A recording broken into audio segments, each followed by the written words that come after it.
The part 5 of Bootcamp series, and today what I'll do is to make the fonts larger for you to makes it easier. For example, here Genie menus are very small, and similarly these letterings are fairly small, and if we open the Thunar file manager, these letterings are all pretty small, so it's likely in your case that you also need to do this. So we want to go to the appearance widget and fonts. So we'll go ahead and left super key, appearance, and then fonts tab, and the default is 96, and I find that 115 works pretty well for me, so we'll just go up arrow.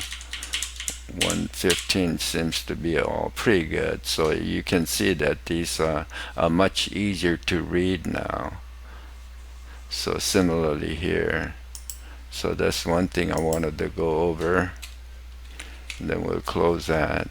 And next is what I wanted to go over today is XFCE4 terminal. So the terminal, default terminal is here. It looks like this. It always seems to open in this place, and I'd rather have my terminals to open down here.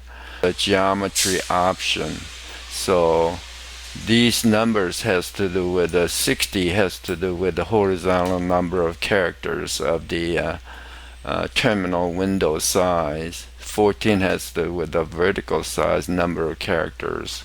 620 and 350 has to do with the place on your display. So a left upper corner. So left upper corner of the terminal is going to be, in my case, 620 by 350, because I want it about half in the center, so that way this remaining terminal will be on the right lower half. So to find the size of your terminal, what you can do is just go ahead and type in xrender, and this is going to give you an idea. In my case, it's 1360 by 768, so 1360 by 768. So I picked a number about half of it, so that's the left upper corner of the terminal. So that's how I came with these numbers. So that's, you're gonna have to sort of experiment to see what works for you.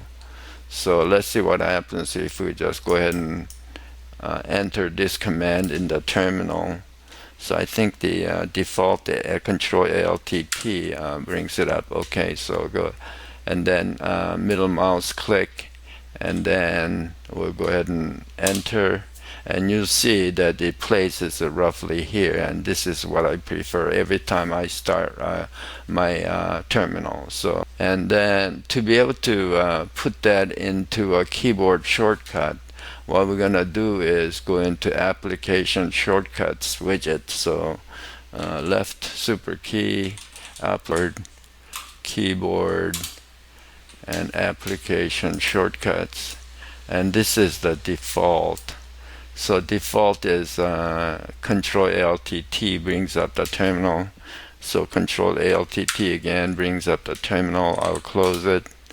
So what we're gonna do is change this or delete it for, so we'll just go ahead and delete it.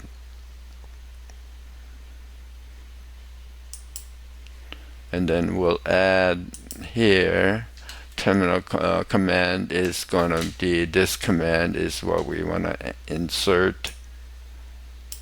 So we'll just go over here and middle mouse click, and then okay, and then I want to map this to my keyboard of my preference is Super and T. So now that's should be, so every time I put tap on Super and T, let's see what happens. It opens down here. So similarly, XFCE terminal also has another option called drop down. So let's see how that works. So we're just going to grab this.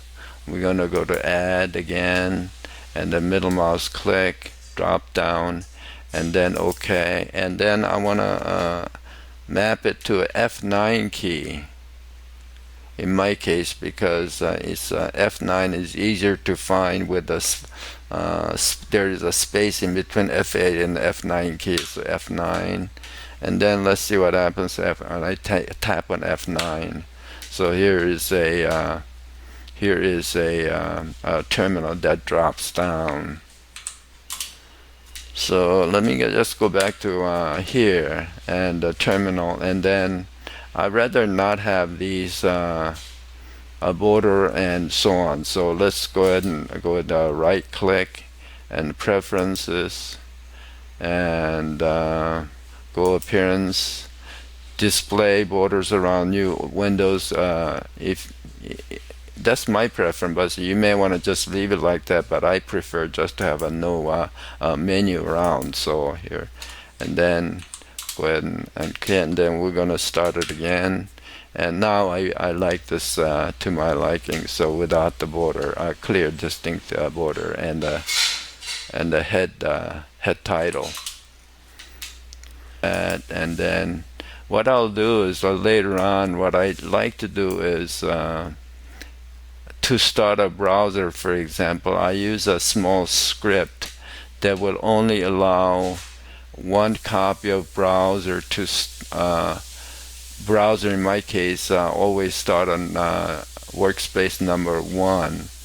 And once I get it all set up, for example, the Genie, I always want Genie to show up on workspace number 5. And then the way I set it up is you cannot have more than one copy of Genie running at once. Similarly, browser, but that's for later on. So for now, I don't want a browser to be